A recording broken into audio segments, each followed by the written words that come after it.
Interestingly enough, I think by the age of 50, more than 50% of men have some experience with erectile dysfunction. By that age already, more than 50%. And I think it's probably more people just don't talk about it.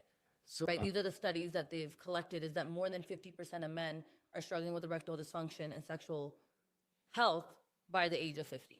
And with one IV infusion, if you could change the trajectory of that with one IV infusion and one P shot, you could change everything. Your energy levels are up. You're more confident. Confidence is the biggest thing with men, right?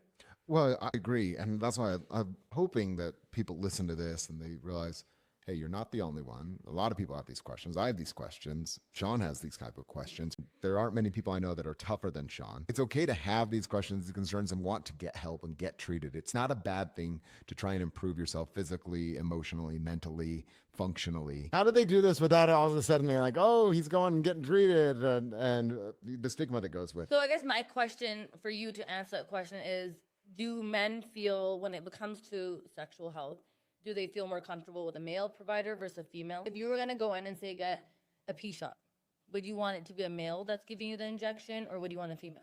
When we're talking about people being more open about this, is starting to have those conversations at the gym, in your circle of friends, and basically normalizing it, right? We give it power because we don't talk about it. I agree, and I think one of the things we're not talking about is like the question that always comes up is like, well, is this something now that I have to do forever, or like if I went, let's say if I'm a guy who has erectile dysfunction, or if I have a receding hairline, or if I have something, how long am I going to have to do this? How often am I going to have to revisit this? What's the treatment plan for something like this?